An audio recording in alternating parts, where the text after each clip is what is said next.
Hey, all you scooter geeks and gearheads and wannabe scooter geeks. Do a quick video right now just showing how to hand hone a cylinder. That'd be honing it without having the honing tool. Like, let me show you. Like this, guys, using a ball hone.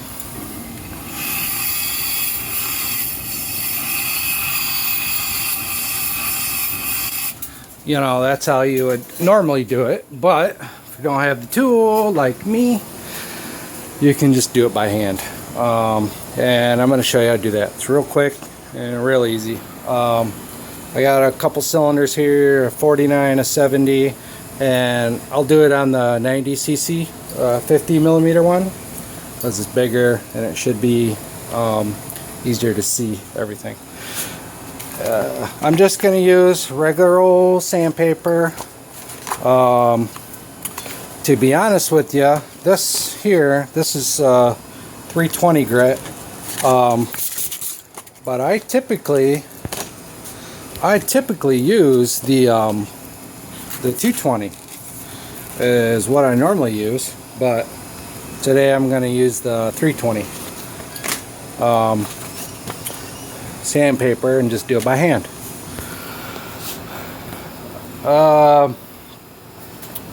This is really easy. Like I said, it's not difficult at all. None of these cylinders, none of them that have the factory crosshatch in them. I was hoping I had one that was like brand new so I could show you like what you're trying to mimic. But basically, yeah, this one here, this got a big old scratch that probably can't be repaired just by hand honing it like this. Here's a 70cc one. You know, that's what they usually look like. They're usually like kind of scratched vertically, you know, like that from the rings. This one actually went through a real bad seize. It wasn't a soft seize, it was a piston melter. A real bad seize, but it actually came out pretty good, just fine really. I think there's a tiny bit of aluminum still left right there from the piston, but see how it's like practically polished and shiny. We don't want that. We actually want it to have a little bit of a texture and actually like a crosshatch texture. And 190 Mech showed a long time ago, he put a picture and told us how to do this hand hone, and I've done it probably, gosh, like at least a dozen cylinders since then. I mean, it was like one of the best things I've ever read because I use that trick all the time and it works great. But basically what we're going to do is when we sand it, imagine that's the inside of the cylinder like that. Okay, we're just going to sand it to get that crosshatch in, just like he showed in the picture, in two different directions like this, the one way. So we're going to sand like that, and you know, when you're doing the inside of the cylinder, you get a little bit of a twist, you know what I mean, to get that basically like a 45-degree angle. And then you just go the other way and you end up getting, you know, that. You get crosshatch. That's what you want. You want the crosshatch on the walls of your cylinder. And what that is, you're not, you know, you're not going to lose compression by doing this. You're actually going to gain compression. You're not boring the cylinder out. You're not making it bigger, you know, for a bigger piston or anything. You're literally just scratching the walls of the cylinder, the steel. And by the way, you can't do this on a Nicosil cylinder. It won't work. But we're just scratching the cylinder walls to give it that crosshatch. And basically it you know, those crosshatches hold the oil in the cylinder wall, and that's what lubricates the piston as it's going up and down. And you know, also with that little bit of a crosshatch, that'll make your rings seat real good, kind of like, a little bit like sandpaper. They'll seat real nice, and they'll have plenty of lube because the oil has somewhere to be, which is in those crosshatch scratches. So let me try this. I'm going to try just kind of propping the camera up like this and do my best and try to get a try to show you what to do here. Like I said, it's really easy. I just take the sandpaper, fold it up so it's easy to work with, something like that. Just take it and literally, and there's that kind of twisting action I was talking about. That's your, you know, and you just want to push, and when you do it, you want to push real hard, put a lot of pressure. I mean, really try to make those scratches, you know, deep. So I push really hard, go around the whole thing in one direction.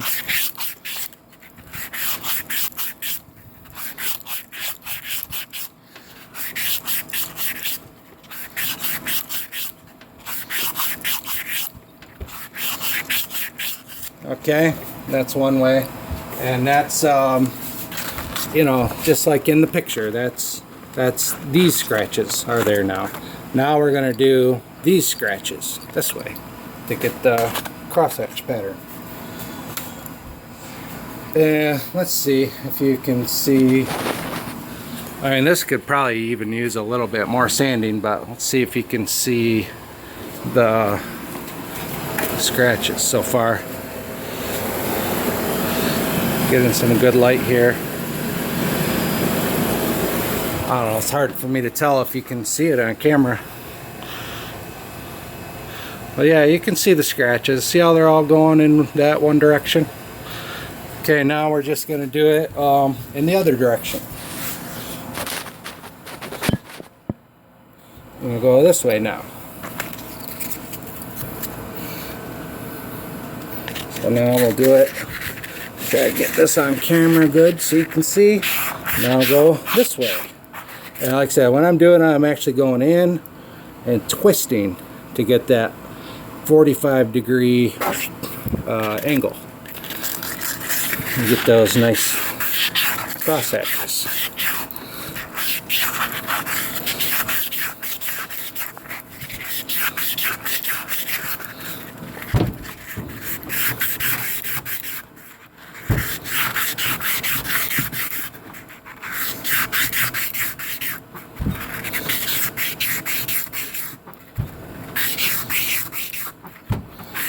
Like I say, I push real hard when I'm doing it. I put a lot of pressure on there and try to really get those scratches in.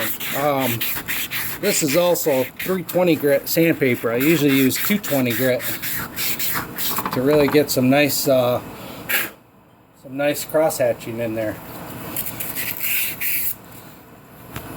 Alright, let's see if you can see it now. You should, I don't know if you can see that, but now you should have a nice crosshatch pattern on your cylinder walls. Let's go out here in the sun. You see that? I don't know, I can't tell if that, there we go, that should be showing up good. And even with those vertical lines, I can barely feel those with my finger. This piston, with a little bit of crosshatch sanding like that, probably be fine. Probably run great. I'd run that. I'd run that for $1. All right. I mean, that's it. That's pretty much it. You sand it one way, you sand it the other way, and you just give it this crosshatch pattern on the cylinder walls. Now for a couple little tips or tricks or whatever. When you're doing this, you want to focus mainly on the upper part of the cylinder, from the exhaust port up. You know, from these ports up. is where most of your compression is made. You know, you can imagine the piston comes up. You know, the intake, in comes the fuel and air. Piston comes up, squishes it under the cylinder head, spark plug ignites, it explodes, sends the cylinder or the piston shooting back down, and once it gets past the exhaust port opening, you know, the exhaust goes out like it's supposed to. So when you get down here below the exhaust port, you're not really making any compression. So you want to, you know, focus on the ports up. That's where your compression's made. I do the rest of the cylinder also. I just focus on that top part. I'm going to do the rest of this one right now.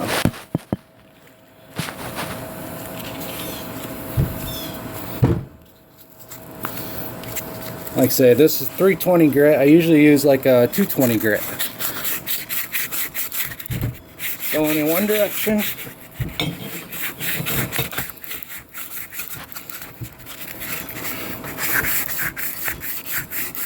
And that, in and twist, like a 45-degree angle is what you want.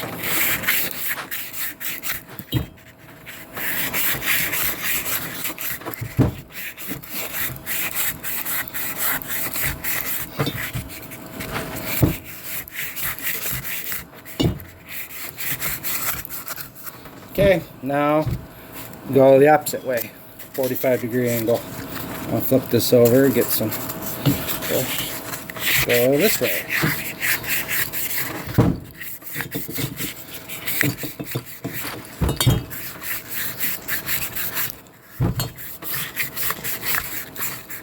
And like I say, you want to like push real hard when you're doing it. You really want those scratches to go deep. As deep as you can. I mean, it's 320 grit sandpaper. Don't worry, it's not gonna ruin your cylinder. Okay. Alright, got that honed out, hand honed out in both directions. And see if I can get the sun to shine in there.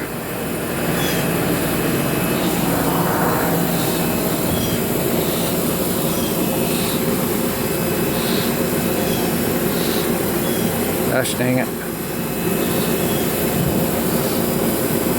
I don't know if you can see that. I can't tell through the viewfinder. But there we go. Oh.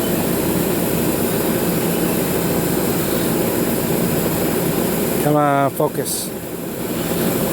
Anyways, you should have that crosshatch pattern. And that's how you hand hold the cylinder. Very simple. Just as a recap, let me do the 70cc one real fast. I'll show you how fast it actually is to hand hone your cylinder.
That's it. Like I said, I focus mainly on the top of the cylinder. Well, that's it. That's how you hand hone a cylinder without a ball hone, without tools. It works great. I've done it a bazillion times and it works awesome. Thank you 190 Mech for teaching me that golden nugget, because I use it all the time. Bye.